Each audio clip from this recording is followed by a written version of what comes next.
Hi, I'm Marcus with the IndieMusicLab.com. So have you ever wondered, what is the formula for an indie pop song? Maybe you got your little bedroom or home studio and you're just trying to figure out, okay, I want to make an indie pop song.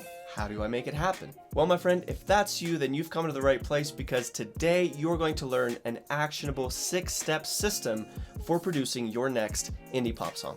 Let's get right into it. Now, in order for these steps to make sense to you in the context of an actual song, what I'm going to be doing is I'm going to be showing you all the steps in the context of my cover/remake of Porches' song, Back to School. I post what I did, going back to school. I got a new friend and they think I'm cool. And we'll get into the rest of the song throughout this video. So let's jump right in. Step number 1 for an indie pop song is a tight 80s drum machine beat. So here's what the beat sounds like in this particular song.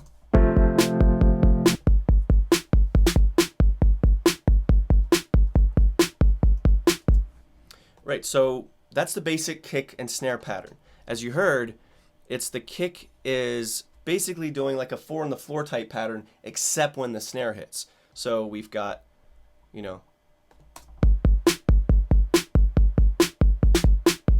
then we've got this occasional upbeat hit on the snare as well.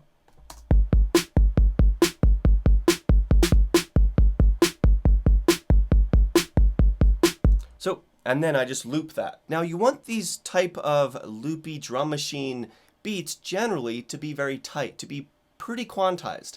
And if you've watched some of my videos, you might think that that sounds contradictory, but I'm going for a very specific type of sound here, and so we don't want to be too loose with the beat. We want it to feel very electronic in a sense, and very loopy, and just very tight. So that's what we have here. So what I did in this case, and you can do this a variety of ways, but in this case what I did is I recorded in the pattern on my pad here, and then I quantized it 50% twice, which isn't actually 100% because it'll go 50%, it'll knock it closer to the grid, and then again 50%, so it's more like probably 75%. I'm not sure what the math is with what the settings are, but it is very tight. So usually for regular drums, I'll just do the quantized 50% one time. This time I did that twice. So it's not exactly 100%, but it's very close.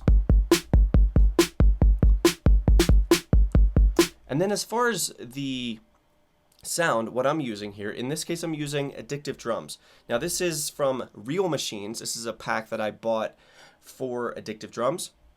And I love having this because even though this particular pack isn't that versatile, it's fairly limited in the range of sounds that you have at your disposal, but what it offers me is it's always very easy to just pull in this Addictive Drums and then to record it in, and then if I want to switch out the samples or use the MIDI pattern on different sounds, I can do that down the line as I'm producing the song.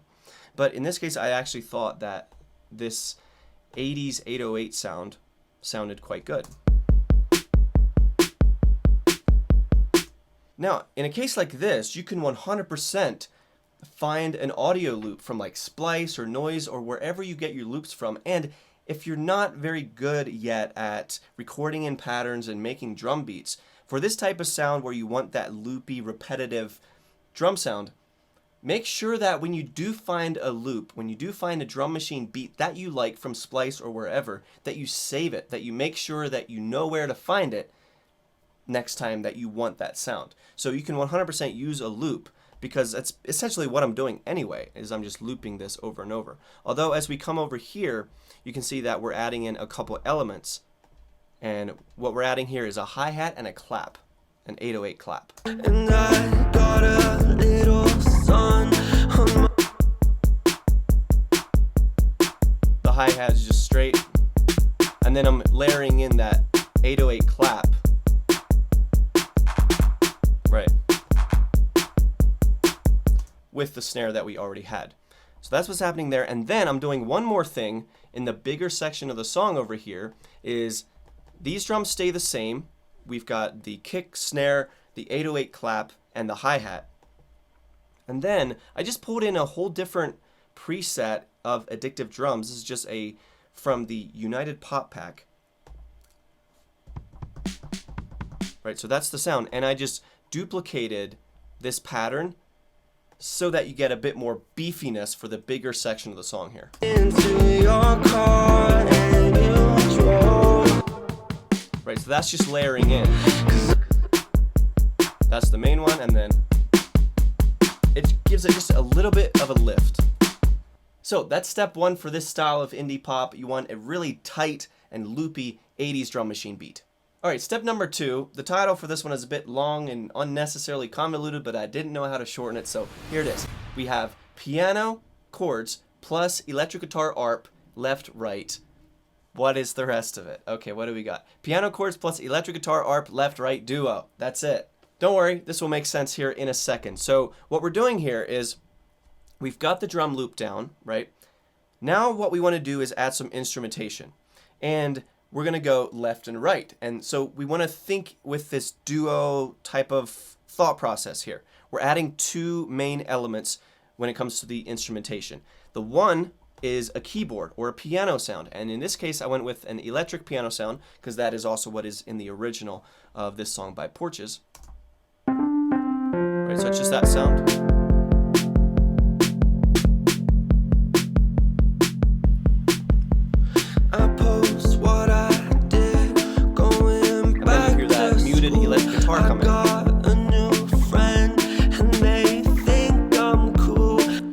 So those are the two main core instrumental elements that are happening right there.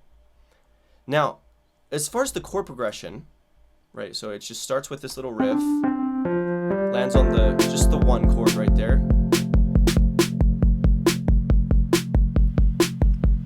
The one, that's the 3 minor, going back to the 4, the 1, 3 minor, 4. Yeah, so it's a pretty standard chord progression that's happening there. Now, if that was confusing when I said this is the 3 chord, the 4 chord, all that stuff, then what you need to do is go download my free guide, The 6 Essential Chords in Every Key. So this will help you lay the groundwork and start to get an understanding of what I mean by the 3 chord or the 4 chord, and it'll also help you have this PDF, this free guide of like, here are the 6 essential chords in every single key. So I'll leave a link in the description below if you want to go check that out. But that is the electric piano sound that we have going on there. On the right side of the stereo field then, we've got that muted electric guitar arpeggio type of sound. So here's what that sounds like soloed. It's just playing triads. It's very basic. And this is a DI Fender Telecaster. I'm just running it through this GTR tool rack from Waves. Very straightforward. And yeah, and then I have that panned right with the electric piano panned left.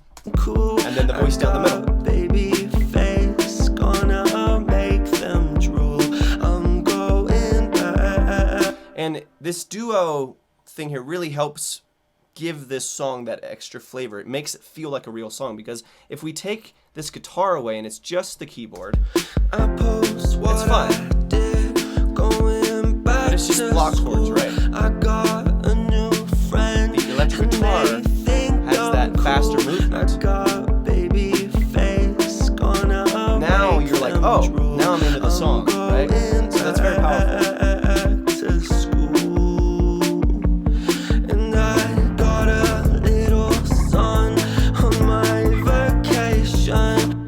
So that's step 2. It's the piano chords and electric guitar arp, left, right, duo. Now, step number 3 has to do with the vocal melody. And melodies, especially on the vocal, are critically important because that is what your listener, that's what most of them are going to remember your song for. So you need to make sure that you get your melody right. And what I'm going to call this is the elastic vocal melody. So that's step 3, the elastic vocal melody. What I mean by this is, notice how I'm singing this song, and this is also the way it's done on the original. I post what I did, going back to school. Back to school. It's not, I post what I did, going back to school. It's like, I post what I did, going back to school. I got a new friend and they think I'm cool. It feels like an elastic band that's stretching. It's not just boring and straight. You're stretching the melody like an elastic band, and you feel that tension happening, and it keeps the song glued together. It keeps you from wandering off and from getting bored. I got a new friend and they think I'm cool. I'm gonna move over here because here is the best example of that little oscillating vocal melody sound that you hear, and that also plays into this elastic feel. Don't know who you are, but I'm screaming your name. Right? You suck on my arm and I kiss your face. Climb into your car and you drove us away. 'Cause I'm going back to school. So powerful, right? Make sure that your melodies don't sound too straight, that they don't sound too just da da da da da da da da da da da. Like, try to add in this feeling of an elastic band. You want to feel like you're just riding the wave, and you're maintaining that sense of tension, and it's not all just relaxed and loose the whole time. So that is very important. So that's step number 3. It's just a very quick thing that I wanted to throw in here. So that's step 3. Step 4 also has to do with the vocals, but this time it's more the production and the mixing of the vocals. And for this, step 4 is meticulous vocal effects automation. So this is incredibly important if you really want to become good at being a producer, at mixing your songs well, is you need to get good at automation. And I'm going to show you a couple things that I'm doing here on this vocal when it comes to automation. So I'm not going to go through this entire chain because it's very straightforward. It's very basic. We've got a de-esser. We've got some EQ. We've got just 3 stack compressors back to back to back. That's my balance, glue, punch compressor 3-step system. We've got some saturation, another de-esser, and then some distortion, and I automated this as well, so we'll talk about this in a second. But it's nothing crazy. It's the big 3: EQ, compression, saturation, and we're good. And then I'm sending this to a couple effects on return tracks over here. So we've got a plate reverb, a quarter note delay, and we got a good old thunderstorm happening outside. That's fun. So we got a plate reverb, a quarter note delay, and a doubler. So let's talk about the things that are automated. I post what I did, going back to school. I got a new friend. Okay, let's start with the doubler. So I'm sending the vocal to just waves doubler over here. Let me open that up real quick. The most basic doubler, 4 voices. That's all that's happening there. It's a doubler effect. And I have it turned off, so I'm automating this. This is turned off right here. And they think I'm cool. And then here, it goes up. Gonna make them drool. I'm going back to school. So then here, and I got a little son. now you don't really notice it, except you do. You feel it. You feel that there was a bit of energy that was added there. I'm not sure what it was, but it sounds good, and it feels like it was just that slight little lift. And then I lifted it even more over here. Who you When we go into this part, but I'm screaming your name. and then even more here. Climb into There you can actually start to hear it. You hear that doubler sound? Here's what it sounds like. 'Cause I'm going back to school. Right, so you really start to hear that, and we're just going from here on the automation, so there's no doubler to start, and then we're slowly climbing the ladder to then when the big section hits, you get that extra effect on the vocal. So that's one example of automation. You just use a doubler. For this automation right here, this is a quarter note delay. Same type of idea. We're starting off very low on the delay. A new friend, and It's very subtle. You can barely hear it. I got baby face. Let me turn that up so we can hear what the delay's doing. It's gonna make them drool. I'm going back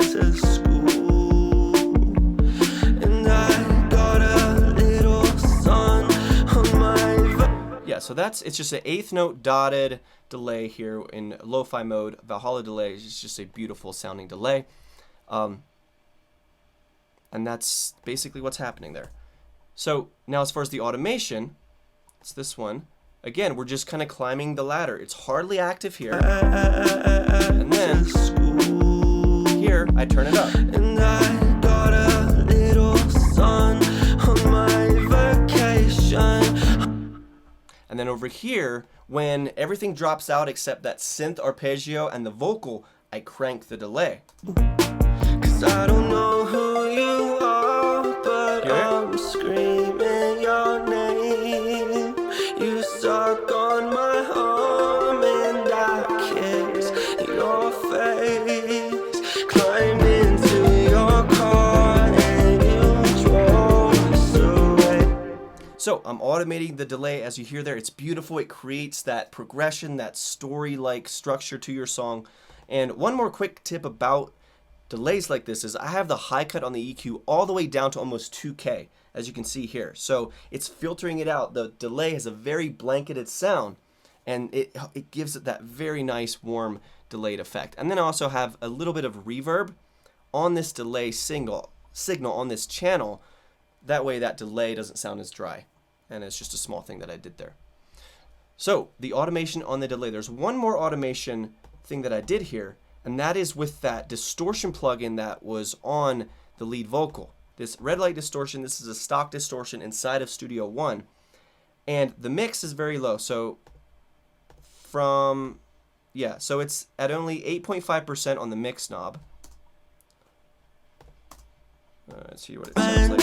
And they think I'm cool. I got baby face. Right, so that's what it would sound like if we turn it up to 100% mix, but it's automated now. So we have it starting at 8.5%, very subtle. It's gonna make them drool. I'm going back to school. Yeah, so it stays the same until we get to the big section at the end where I double that and I take the mix up to 15%. Listen, Your face. hear the extra grit. Climb into your car and you drove us away. 'Cause I'm going back to school. So that lift in the vocal that you heard there, that was mainly from this distortion and also the doubler, because remember we automated the doubler to turn up during this section as well. So you get those two things, the distortion and the doubler, compounding, and they create that extra lift without having to automate the volume. In this case, I didn't like add a bunch of other plugins or add a bunch of other tracks. I just simply automated the effects that I was already using to make that particular section stand out. So that is a huge deal. Make sure that you start practicing automations, especially on your vocal tracks with like delays, doublers, distortions, and that type of thing. All right, we got 2 more steps to go. Step 5 for producing an indie pop song is add a juicy synth bass that enhances the mood. Now, I don't know if you noticed that synth bass that came in there, but it sounds pretty sick. Let me see where we are. So we're coming out of here. Got baby face, gonna make them drool. Drums, keys, guitar, and vocal. And then here we add in that synth bass. And I got a little sun on my vacation. I'm not in a rush. I got patience. Don't know what it does, but I'm taking some. I'm going back to school. And then it drops out. 'Cause I don't know who you are, but So, I mean, this is just experimentation when it comes to getting especially these types of synth bass sounds. So if you have a couple pieces of synth software, the 2 main ones I use are Omnisphere and then Arturia Analog Lab, which came with the keyboard that I use. And I just browsed through some bass presets until I stumbled on this one. Wait, the mod wheel is turned up. Right?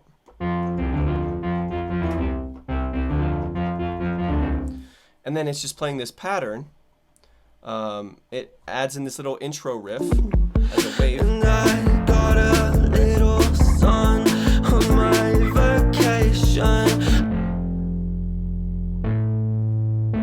following the chord progression. Now here I did something interesting. Now here, when it goes into that pulsing rhythm, what I did was I automated the envelopes. I automated the attack on this.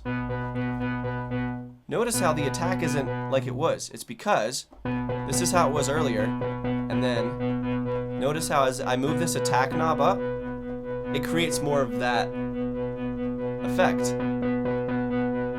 And so that's what I did. I just recorded in that automation, and that is, it helped this rhythmic, more pulsing as I transitioned to that. It helped that to stand out and to just sound better and more interesting. Don't know what it does. You just don't hear the harsh attacks. It's just kind of right. I'm going back to school. And then here. 'Cause I don't know who. So there, that little at the end there where it goes, it's almost like a tape stop sound. I just automated the mod wheel and the pitch. So, right, so there's a little bit of that, and then also just went, and that's all I did at the end there. So I just recorded that in as well, and that helped kind of create a transition effect without having to go grab transition effect loops or other sounds. You can just use the sounds you already have often to create those transition effects. So that is the sound. Just browse, and this all starts from a preset, right? I just browsed through my software until I found a bass sound that I liked, and then I played around with the chord progression. Again, if you want to learn about how I'm thinking about these chord progressions, be sure to just download the 6 essential chords in every key guide. That is really going to help you out. All right, and finally, step number 6 is you want to make a huge contrast between chorus A and chorus B. Now, you can play around with this. This doesn't have to be chorus A and chorus B in every song. I'm just showing you this song, but you can take these concepts and these ideas and you can apply them in various ways to your own song. But the important factor here, what's happening is you're going from here to like shooting up and everything comes in with a vengeance. So when we're going out of this section, let me turn down that bass. Right, so it goes into this chill, vocal, synth, and that's it. And then notice the contrast that's about to happen.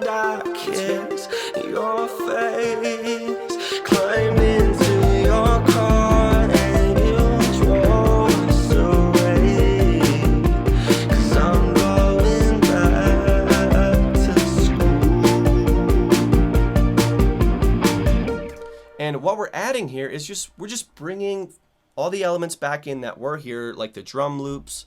We're adding in this additional drum track like I talked about in step 1. The keys are essentially the same. And then we've got the bass, which is essentially the same. And then the synth that was introduced here just kind of stays the same throughout the rest of this section. And then we have that muted electric guitar that stays the same. Right? And then we are adding just 2 additional power chord tracks on electric guitar. So that's just left and right, very basic. The most standard thing, easiest thing you can add to a song to really give it that extra drive. Notice one more time the difference between here, that stark contrast. That's so powerful. So be sure that you're implementing at least to some degree in your songs where you have a moment or two, at the bare minimum, where you have these sharp contrasts, where it's not just like this. I mean, obviously there are always exceptions to every rule in music. But for the most part, it can be just such a powerful production move when you have this type of hitch that happens from here and it just shoots up drastically in energy. So, my friend, those are the 6 steps for producing an indie pop song. Now, for the sake of clarity, this is a formula, not the gospel formula.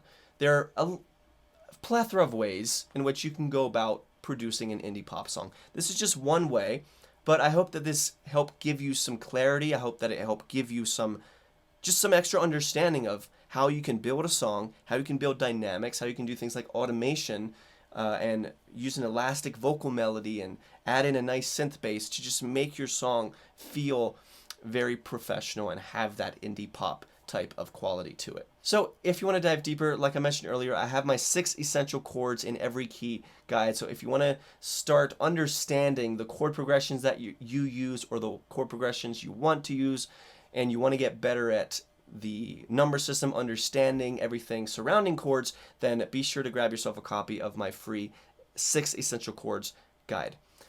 That is it for today's video. Thank you so much for watching, my friend. I will see you next time. I post what I did going back to school. I got a new friend and they think I'm cool. I got baby face, gonna make them drool. I'm going back to school. And I got a little son on my vacation. I'm not in a rush, I got patience. Don't know what it does, but I'm taking some. I'm going back to school. 'Cause I don't know who you are, but I'm screaming your name. You suck on my arm and I kiss your face.